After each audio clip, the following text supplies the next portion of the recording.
Yeah, so this is the Buffting radio setup in the Megabuff yard, the secret headquarters, basically, aka my living room. All right, so my name is Leo, and musically, I'm the founder of what started off as mostly club events called Megabuff. And yeah, so that's at the core of it, but then there's a kind of like these outside influences as well. We've been doing a radio show called Buffting Radio, and at the moment I'm organizing like a solidarity kind of project with lots of different crews around Berlin. So the core is Megabuff. We have a small little crew that's always in there, but then we also have like these outside people kind of coming in, and we like to help out other people as well. So yeah. So Megabuff started in pretty much when I came to Berlin. So I came in 2009, but I guess like started doing our first parties like 2010. And yeah, so it's been like, Was it the party, like party people were more party? How do you mean? I don't know, it's just like they always talk about like 2000 Berlin. People were like, they just would put like a speaker there and then just like dance. But right now it doesn't happen anymore. You know what I mean? Like this. Yeah. So this is true. So I think every year you come, there's always people like 5-10 years before it was better. I think when I came in 2009, people were saying, "Oh no, it was better 10 years ago." But certainly, yeah, for sure, it has changed a little bit. Not in the sense that there's like people are more party or less party. It's just that as Berlin has become more popular, then of course that means obviously like gentrification and stuff like that. It's become less rough around the edges in the party scene. I would say, just from my experience, because I remember when I first came to Berlin, oh my God, there were parties happening in the most ridiculous places. Like sometimes I didn't even know where we were, or they would just be in these places which would only exist for like one night or something. And yeah, it was just all a bit like, a bit rough, and there was lots more abandoned buildings and things like that. Whereas I think now things are a little bit more refined, or at least there's less of these kind of unused spaces available. So in that sense, it's kind of changed. But otherwise, the vibe is, I think, still strong. Yeah. Yeah, they still know that it's like they have a really good entertainment kind of like infrastructure, but they discovered that it's kind of good. But I kind of like when I went to a rave in the summer, it was really nice. It was in Brandenburg, and I think it was like all the old school kind of like old life like Berliners, and I don't know. I thought it was a shame because they when it was supposed to end, they ended it, and the party was amazing, and we could have gone so far, but I just kind of got the feeling that everyone there was well settled, kind of like they all had their own. I don't know if their own clubs, or collective or whatever. So they really respect the law, and I was like, what is this? I didn't come to Berlin to eat this shit, you know what I mean? Like, I came here because people don't give a fuck, And then I was so pissed. I left very, very pissed, being one of the few saying like, fuck this shit. Like, we're gonna stay here. Like, you know what I mean? But they all wanted to behave, and I was like, I mean, yeah, there's a good side to it. But yeah, I kind of got the feeling like, yeah, there's more to lose now, no? Kind of like. But I thought it was very interesting that you were like saying about the sound. So like Berlin is more techno, no? And then you were saying like people from London, or in London there's more sound, like bubbly, or they just like they have more sound experience as well. The culture kind of, I get the feeling. And so when you came here, it was like a little bit strong to bring this new sound. But how did you find this kind of like perseverance? Because I must imagine that if you do some events and then people don't come, or they don't dance because it's a new sound, it must be really fucking like weird. I don't know. I couldn't do it. I don't know. Yeah. Well, that's right. Yeah. So like I said, when I first came, was trying to, like I say, in Berlin, it was much more sort of techno focus orientated, and it was kind of more expected as well. So, for example, like I was saying before, you know, when we were doing these illegal parties, people would just like come up to the decks and be like, play techno, you know. So, so yeah, we had to kind of persevere because that was the idea, you know. I mean, I like techno and I like, you know, house and stuff like that, but you know, for me to just hear that one sound the whole night, for me is a little bit boring because, yeah, especially like, you know, coming from London, there just seems to be so much more variation in the different styles of music. And not only that, there's like so much music like just actually being born and created, you know? Whereas in Berlin, I think it's sort of stuck to this kind of more techno-y sound, you know, since like the early 90s, you know? So that's right. In the beginning, it was, you know, it was a bit tough. Obviously, when we did illegal parties and like everyone just came anyway because it's like an illegal party, right? Everyone liked illegal parties. But when we were doing our first shows, yeah, we did them generally in like really tiny venues, you know, like it would be like in the basement of some bar, you know, like which used to be a recording studio. There's like mold growing on the sides, or I don't know. Yeah, we did kind of smallish venues, and also I used to barely charge anything like entry. I used to charge like €3 or €4 because my ethos was more about like having fun, and so I just make this, you know, just try and cover my costs. I never really made a lot of profit, but it was about having fun. And for me, the main thing was to just like introduce like new sounds to Berlin people's ears, you know, to try and get them accustomed to like, you know, going outside of their comfort zone and exploring other different styles. So that was what I wanted to bring to Berlin. And yeah, so, you know, coming back to your question, you know, there were times, for example, where you do a party and then I would, like, I think we were one of the first parties to introduce footwork to the city, and people were just like stop dancing once it came on because they just didn't know what it was. They were like, "What is this?" And I can't dance to this, and sort of like, you know, leave the dance floor. But that was okay because I was happy that I was, you know, it was like, you know, I was like you said, I was just persevering. I was like, it's good, you know, like if I didn't hear it if they didn't like it this time, then they might like it next time. And I guess because we had smaller venues, and you know, there was a lot of the people that would come were just like our friends, you know, and our friends of friends. So we were lucky, you know, it was always a certain amount kind of coming. But I did have like one or two parties where like it was like, I remember once I did a party in this much larger venue with like, we had 2 rooms and one room was just basically empty. So, but it was fun, you know, like everyone then just stayed in this one room. And so in the beginning, yeah, it was a bit tougher, you know, you had to really like kind of really try to attract people to a party, to music which they'd never heard or don't even know the genres of. But yeah, you know, slowly keep going with it. And, you know, you meet more people, you create a stronger community, a bigger network. And, you know, we'll see. Yeah, it gets a bit stronger and stronger every time. And yeah, actually, like, this was the part that I wanted to say, that when I got a little bit into the research of pirate radio, I got to this amazing series from DMC.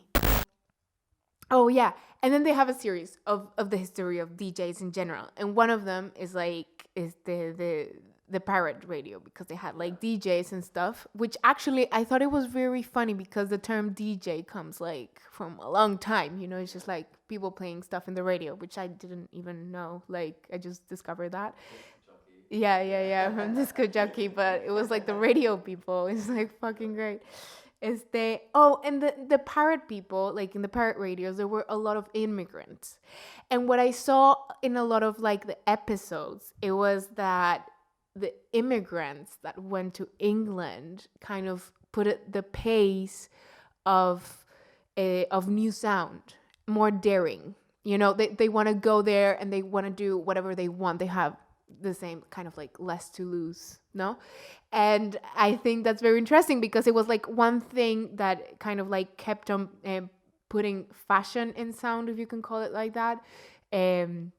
every time they presented themselves. So I don't know. I thought it was like really funny, and it's funny that you're trying to do that kind of like, you know, you're not from here and you're like, let's fucking do something like weird, you know, with your fucking little ears that been listening to the same stuff for a long while. I don't know.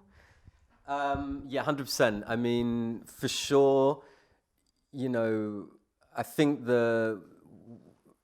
for sure in London, you know, the variety of different sounds. And like I say, there was so much music that was kind of born as well in London.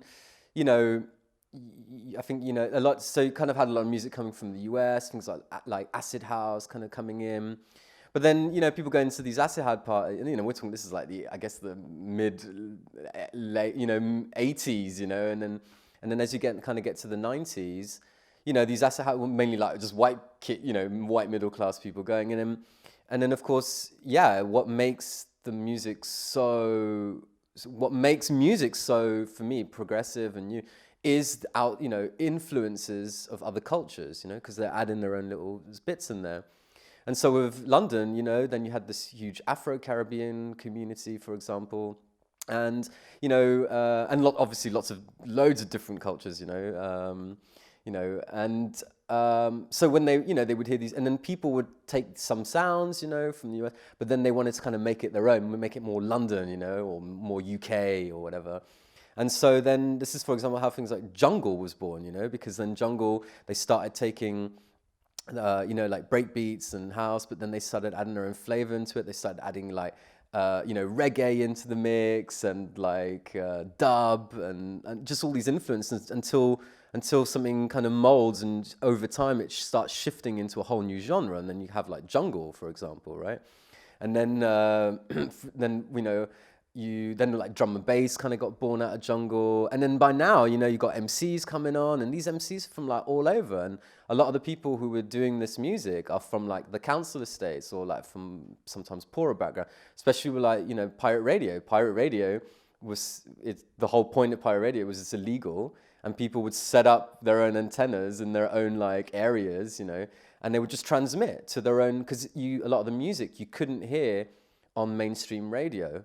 So if you want to hear jungle or garage, and then they would start being like, well, we want to play it. And it's also kind of like a statement saying like, you know, we are here, this is our music, this is what we're producing, and this is what we want to hear. So they did it for themselves, you know, which meant that if you grow up around Pirate Station, you know, and there's so many in London, you know, like still today, despite the internet, but before the internet, you know, like I grew up with pirate radio. You just like shift the radio dial all the way down to the left or all the way to the top where the frequencies are being less used.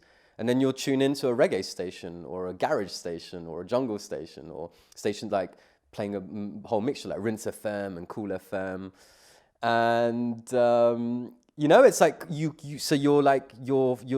making the sounds for ourselves, you know, in that way. And like another example is like garage, you know, garage were kind of, you know, the first kind of original garage sounds came from like the US, but it was more kind of this sort of soulful house stuff. And then as it came to the UK, they started playing it faster, but because the vocals were on top, then it sound a bit weird, you know, because it was so, then they started playing more instrumentals, and then MCs start coming to the mixture. And the MCs are dropping, you know, their own styles, and then eventually grime is born from, you know, garage. It's just like constantly evolving and shifting and moving, and that was for me like, you know, I grew up with all these different styles, and like I need that sort of that versatility, and then that to hear something fresh and new.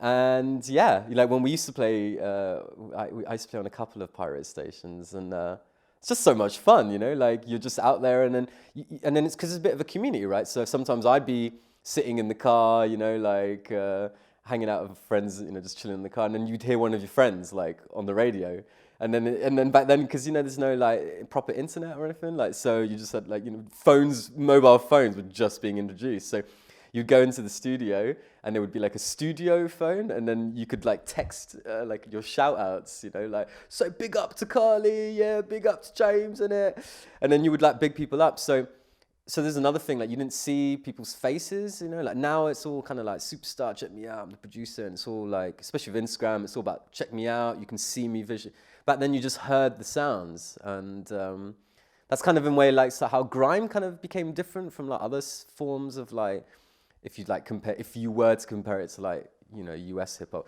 because grime you only heard the artist, so they had to like think of like interesting ways to make their sound, their voices sound, you know, interesting and different, you know, so they would like they'd just be like MCing but using like variations and intonations in their voice. And yeah, no, it's just a lot of fun, you know. And so you'd grow up, and that's that live element, you know. It's not like, because now there's a lot of stuff that's recorded. You watch it back later, and there's a big saturation of music, you know, like YouTube and, you know, like stuff like that. And then you can check it out later. You don't have to actually watch it. Back then it was all live, and if you didn't miss it, unless you recorded it on a cassette, you know.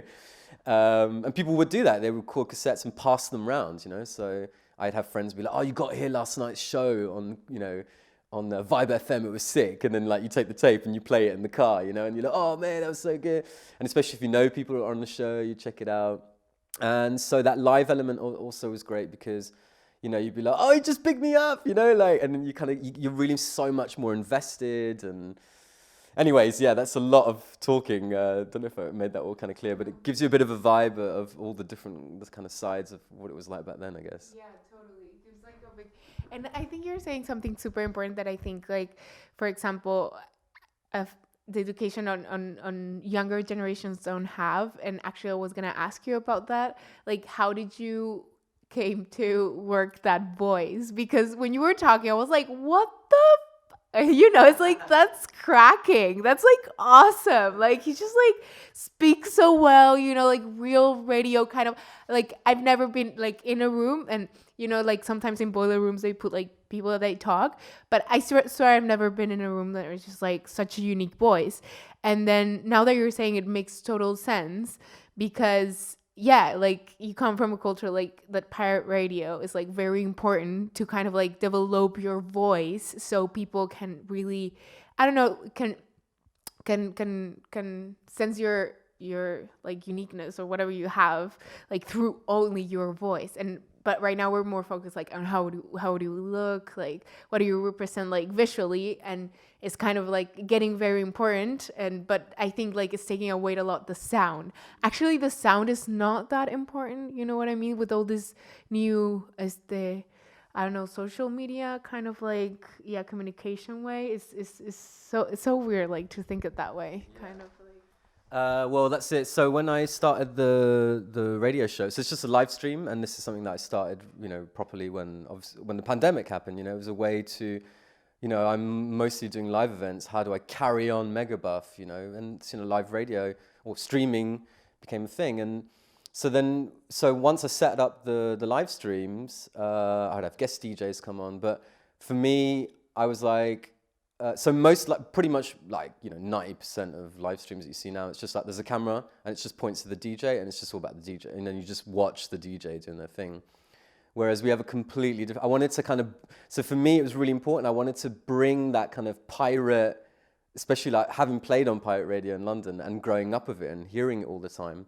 I wanted to just bring a bit of that flavor into my show. So part of it is that we're in my living room, we're hanging out. And it's not just like you just watch the DJ. It's like you see like everyone's hanging out, and then having the MC with the DJ. And I say MC, I'm not really an MC. I'm just like hosting, right? So I'm not like spitting bars or anything like that. I'm not that like talented with that kind of vibe. But you know, then it kind of creates a vibe, because if the DJ is hanging out and then the host is like, "Oh mate, you know, sick tune," and I would like to say, I'll say what the tune is, you know, like I'll be like, I'll be like, "Oh yeah, this tune is by so and so," and if people are on the live stream, that, you know, they write comments. I'm like, "Oh yeah, big up Samantha, you know, tuned in from Melbourne," and that's that kind of pirate vibe, right? You know, and of course, just without even realizing, I was doing it. It's because I grew up with this culture, not just pirate radio, you know, pirate radio, but also you'd listen to tapes of, you know. Raves, you know, and there was a lot of MCing, and I grew up a lot of drum bass and jungle and garage, right? And so there's a lot of like, they're just like, and they have like certain ways of chatting, and obviously that has influenced me. So I have certain like kind of just, you know, words that I'll say quite often, or just chatting in general, or just kind of like just going off the top of my head. And then I subconsciously didn't realize, but I add these sounds, or the way, or let's say I add the way that I was kind of brought up with how you talk over the radio, and I kind of transferred that onto the buffeting radio. So it's cool. So what I like about the show that we do, it's fun. I haven't like, no one else is kind of doing that, you know. So it kind of adds a bit of fun and a bit of like that kind of live element. And like you say, I think for a lot of people, it's not like, you know, it's not normal to like hear someone just chatting over the DJ. Anyway, I wanted to say that I thought it was like super cool to find out that is the Radio 1 was created right after is the pirate radio, kind of like they took it down. And for me it was like so weird that Radio 1 was like, I don't know, like founded because they wanted to take down, I don't know, the pirate radio thing. Like, can you tell me a little bit more, how did you send like Radio 1, or why is it like, why do we all hear kind of Radio 1? Like, for example, I'm Mexican and I have like no idea, but I just like, it's like a thing that I know since I'm like really young, but I don't know, can you? Yeah, so I think like BBC Radio 1, so the main thing about BBC Radio 1 is that it has such a huge outreach, yeah? So not only, I mean, BBC comes from the colonial times, right? So they transmit not just in England, they transmit it to like loads of different countries, right? And so getting your sound heard on the radio, it's about outreach. You want as many people to hear your sound as possible. So with the pirate stations, you know, you're setting up your antenna and you're broadcasting, and depends how big your transmitter is, right? But because it's illegal, you know, in England it was seen, like pirate radio was seen as bad, and they were constantly trying to shut it down. And lots of pirate stations did get shut down. Police come, they raid the place. And then when they come, they take all your equipment, they take all your vinyl. And because now it's, you know, it's more digital stuff, right? So you can just replace it. But like if my house was to burn down right now, I you know how I would like, if I would just run it, I'd probably pick out my vinyl, and if my house is burning down, I would like, you know, the thing I would take out with me is my vinyl, you know, because there's some things I just can never get anywhere. Anyways, so we created, you know, people created their own sound, and then that meant that the local community could hear it. But then, of course, because mainstream radio wasn't playing it, Radio 1 started, you know, late nights, they started going, well, okay, so now jungle is a thing, right? Like, people seem to be really into it, or like, you know, now, yeah, garage is a thing. So then these late night shows, they would invite these, like, you know, people who started getting big, you know? So people like if you're talking about like grime and stuff, like all Dizzy Rascal and JME and Wiley and, you know, these huge, and Skepta, these are huge stars, but they started off in pirate, you know? But as they get a little bit bigger, a little bit more known, then like, you know, for example, Radio 1, they're like, oh, cool, well, we got this late night shows, and we want to get these kind of cool DJs. And then, so obviously they would want to do that, you know, because there's so much outreach. And then, so in London, you hear it on the local level, but then internationally, people are like, oh, what's this sick music coming from England, you know? So it's almost like it sounds like it's coming from Radio 1, but actually there was this huge birth and underground scene that was coming. But for sure, you know, like these big stations like Radio 1, the chance to these late nights do these special shows meant that it started spreading out to the rest of the world, you know? Yeah, but it sounds like Radio 1 is like a mainstream machine. Yeah, like if you, yeah. It's like an underground, it grows, and then they take it. Yeah. Yeah, well, I think a lot of that happens with music in general, right? You know, like the danger is that when sometimes what would happen is a scene would start being born, you know, and then people would jump on it, and then it gets, you know, like it doesn't have time to grow naturally. So that can be the danger when you're just like, oh, these are the cool latest kids, and then they just start pump it out, and it's like all advertising, and this is the latest music. That stuff needs to grow naturally. With pirate radio, that was able to do that on its own.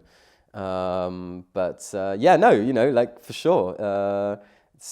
Like I say, you listen to Radio 1 in the daytime, it's horrible. It's just like 6 songs playing over and over again, you know, because they've been paid to play this song, you know. So.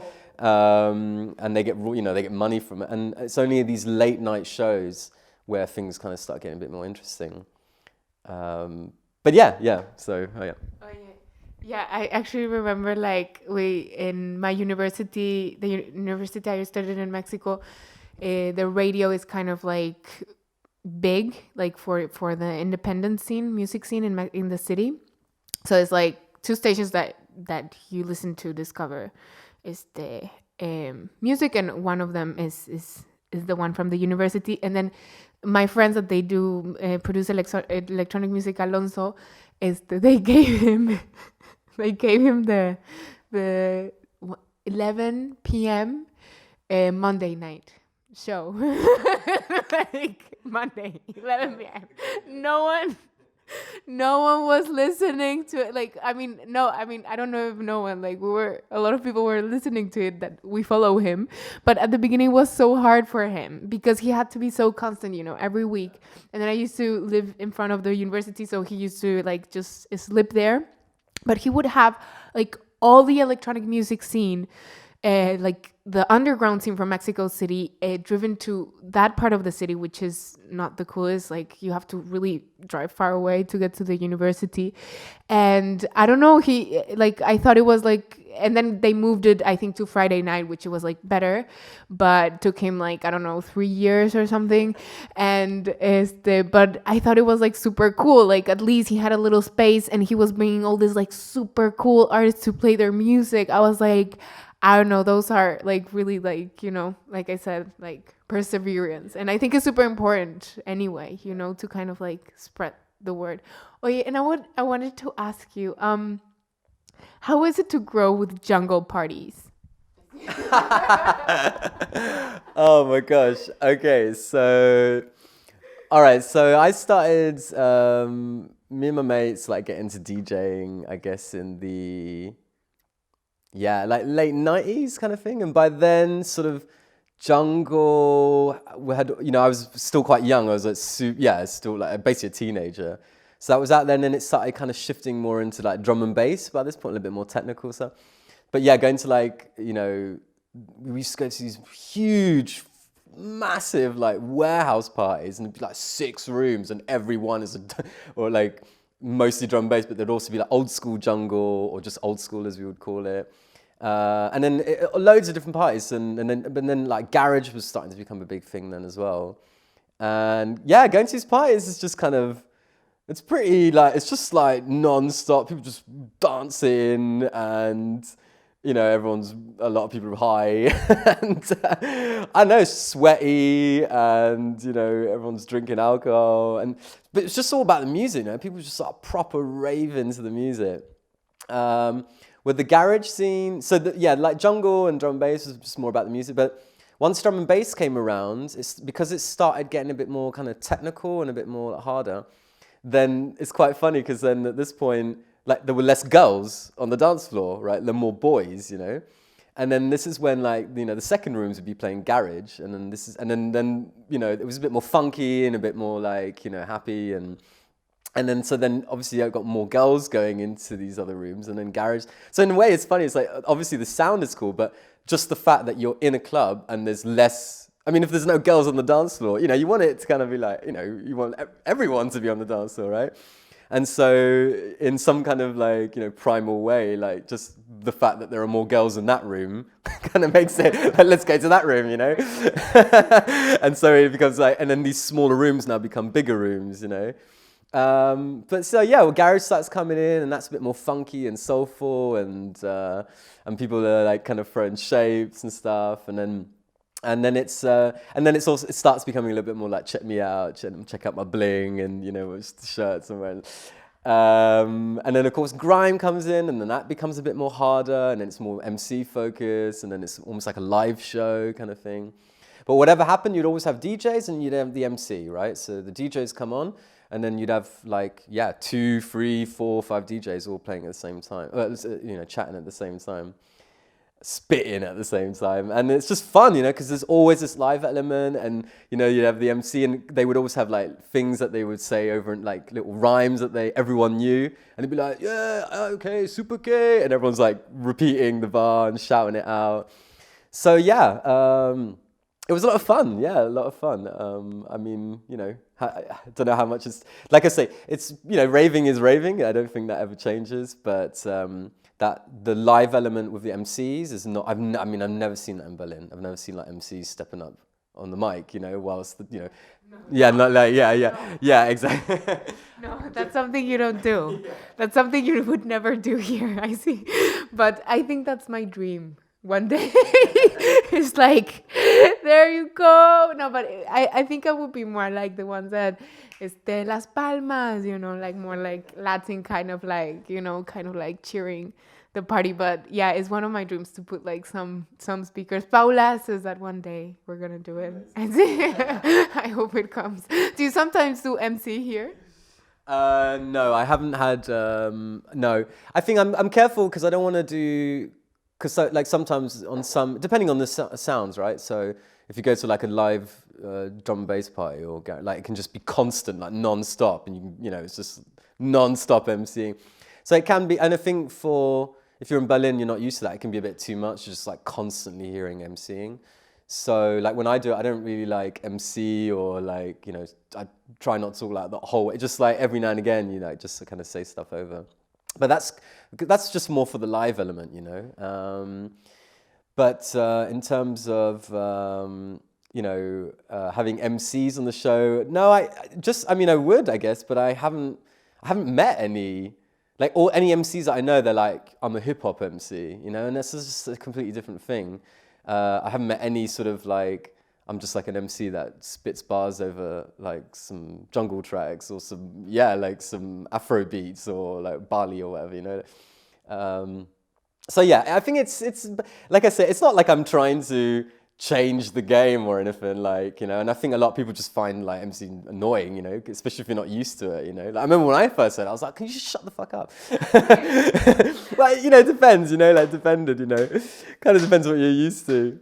But if you're growing up and then you constantly hear it, you sort of become used to it and you get to know the MCs, you get to know their rhymes. And so yeah, I'm not like trying to change the game or anything. I'm just trying to add my own flavor basically to the vibe. And yeah, if I meet other people who are kind of doing the same thing or beginning to, I encourage it, other people do it, then yeah, come down on the show, you know, like it'd be fun. And this is a big one, but what is your favorite part of like doing a radio show? Or what have you been like? Yes, so what my favorite thing about doing the radio show is what's been really special for me is, so for me, growing like, especially like, you know, before the internet and everything like that, you know, if you want to get records, you had to go to the record shop, yeah? So you have to physically go into a place, and then when you're there, you know, it doesn't matter if you're chatty or not, you somehow see the community, right? So a lot of the people selling the records are DJs themselves, or they might have been the DJ that you saw last week at the rave, you know? And so you're seeing your favorite DJs and they're like you know, oh, what tune, and they're recommending you records. So you're talking to your favorite DJ, you know, face to face, and you just seeing other people in the same room, or just hearing the record, and then like they play the record in the record shop, and then you just see everyone like bopping, and everyone's like turning around, oh, this is such a sick tune. So you feel that energy, and you feel like you're in that community much more. Whereas now, obviously, everything's more behind the laptop. You send your tune over, and it's hard to like vibe off the other person, you know.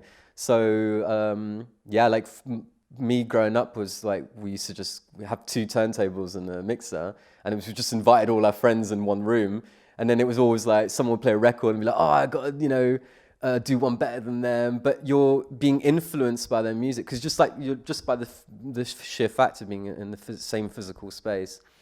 So so for me, it's like, so I feel that like now, it's not a good or a bad thing, because, you know, like internet means that new styles develop and it just works in a different way.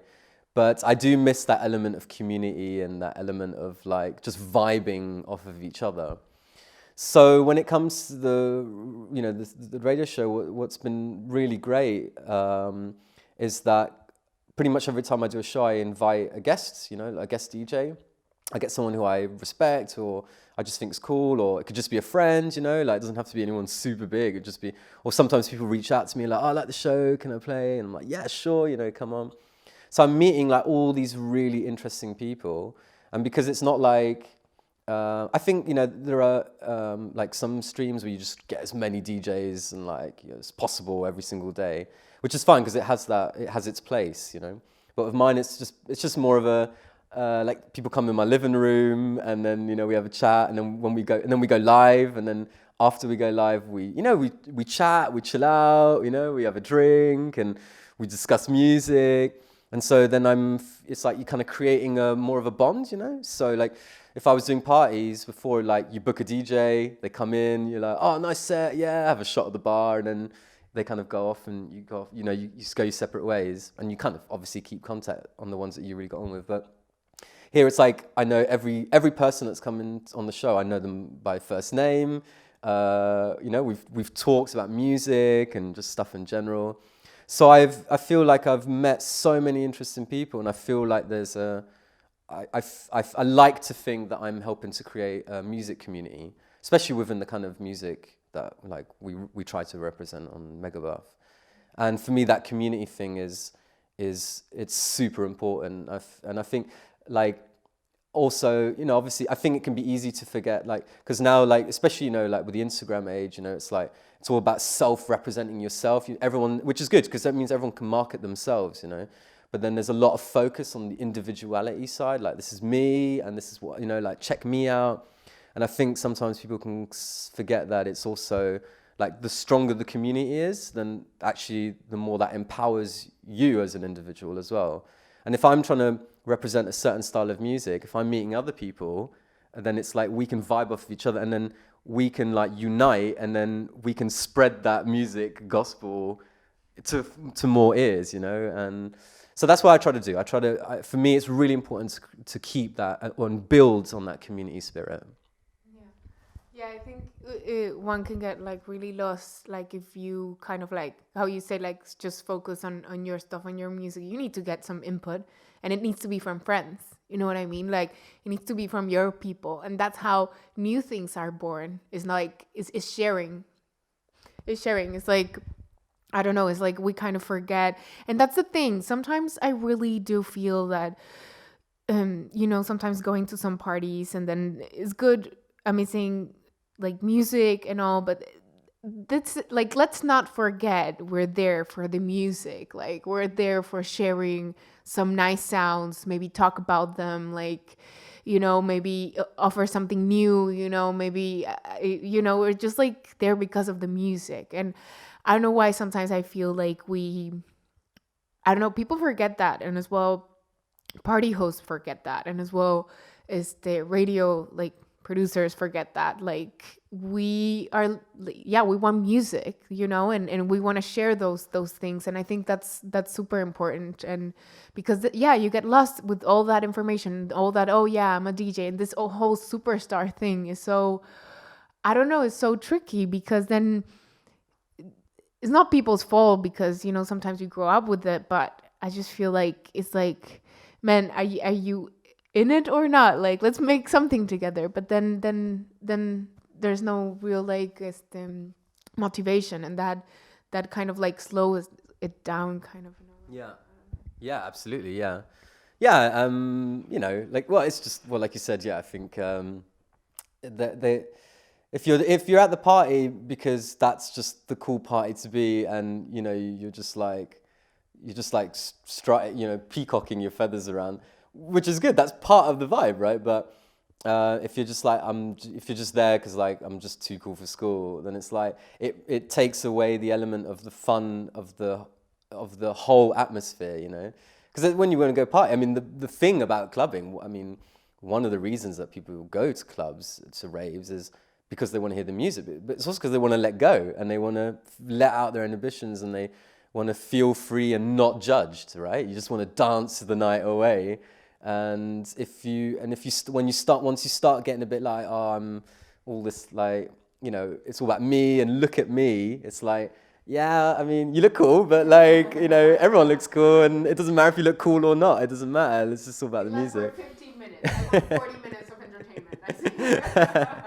Of new shit, man. Come on. So, yeah. I was going to tell you, and I love it because sometimes I really appreciate the track list. Do you put the track list on your things? Yeah. Depending on the DJ, it depends on the DJ basically. Because some DJs actually plan their sets, and then it's easier because they can, and then they have the track list ready. And then some DJs they don't. They just like play whatever in their record box or on the digital, on the USBs. And then it's like, it'd be a bit annoying because then you have to like go back and like listen to the whole set and then think, oh, what was that track? But yeah, if a DJ, I usually ask, and if a DJ is up for putting the track list up, then we put up. But it's great, of course, especially as a listener. You're like, oh, that's such a sick track. You want to know what it is. You discover a whole new world. It's like, thank you so fucking much. Yeah. But do you think DJs are a little bit greedy with that? Like, can it be a thing? Yeah, I guess so. Yeah, like, so for example, like that's another cool thing. What I like about the mic element on the shows is if the song's quite cool and I think everyone like, I'll actually say what the track is on the mic. You know, I'll be like, oh, this is by so and so. So just by hearing the show, you can just like listen and go, oh, that's done by so and so. But of course, yeah, I mean, I think most DJs are quite cool. Like whenever I've seen like DJs do big sets, like, you know, at the moment, like ABAJO is quite a big one, and a lot of DJs, like, they'll put their track list up, or if they do mixes, they usually put it up. But actually, like, a good tip is like, because I got traumatized by a song that a friend played in a set, and then I was like putting it on SoundCloud, and then her name would appear by me looking into the name of the artist, because it's in the description of SoundCloud, right? You know what I mean? Say that again. So basically, like, she put it like the track list of a set she did, and I loved it. And then I saw more or less like the song, and then I discovered blah blah blah.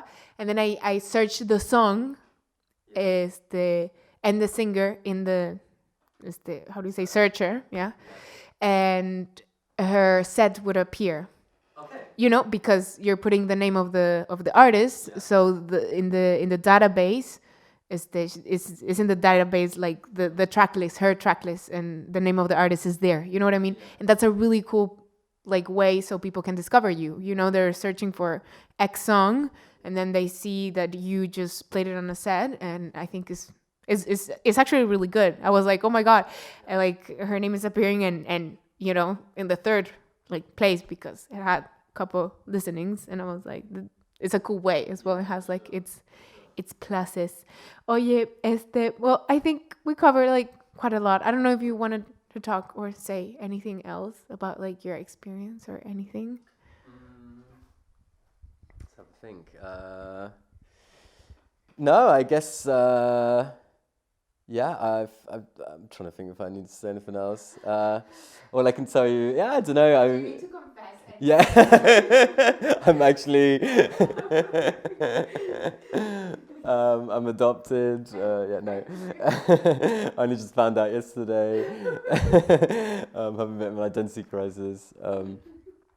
No, I guess I think for me, like I say, that message of creating communities is for me like the most. I mean, I've already talked about it, but that's for me the most important thing. And yeah, so. Yeah, so this is, so it's all my living room. We have the deck set up. I've got my turntables, which I've had this turntable since like 1998 or something. I bought this a bit later, but Technics 1200s.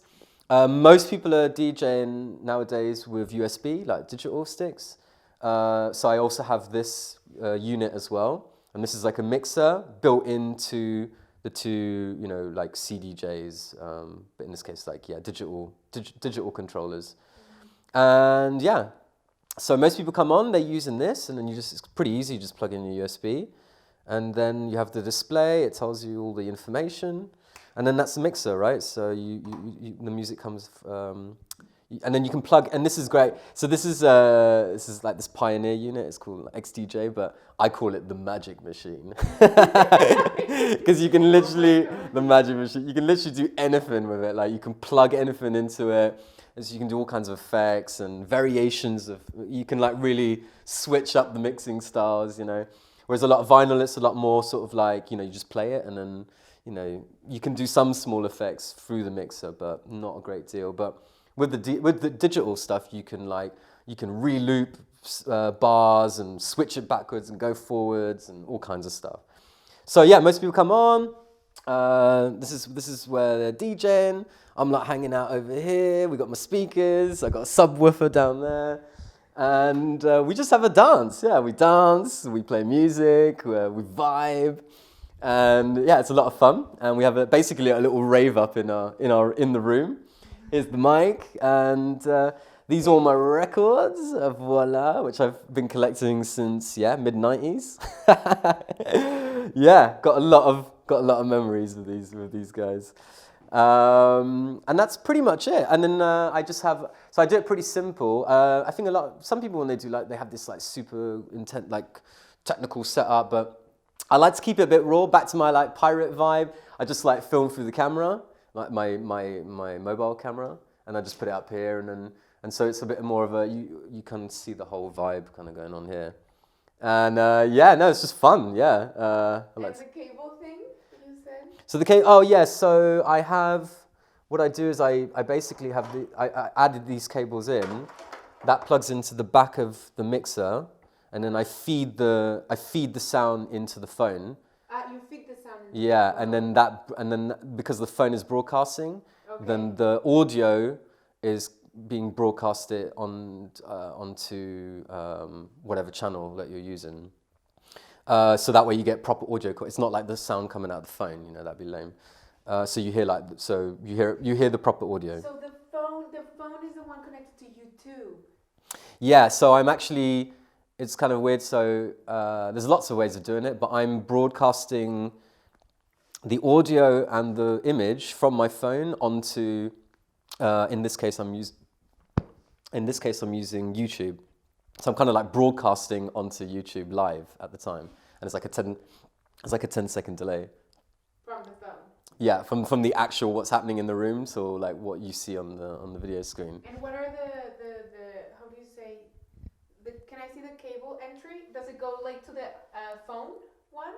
Yeah. Or it just goes in to the headphone or to the one Yeah, it just goes into the headphone port. Yeah, simple as that. And that grabs video as well. No? Yeah, it's as if you were filming on your phone. Yeah, so you have the video and then you can just plug the audio. As if you, in the same way that you plug your headphones in and then you can hear it on your headphones rather than on the phone. There's so many different ways of doing it, but I like to keep it a bit more so my phone is not a brand new phone, and even the image quality is not amazing, but I kind of like it, and it makes it feel a bit more rough around the edges. I don't mind it at all.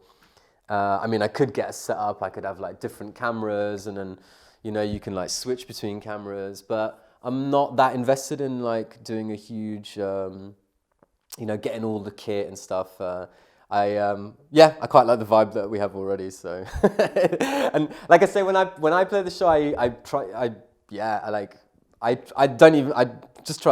always imagine that I'm doing a station as if I was back in the early 2000s, on the pirate radio, whatever. But that's just going on in my head, yeah. I'm yeah.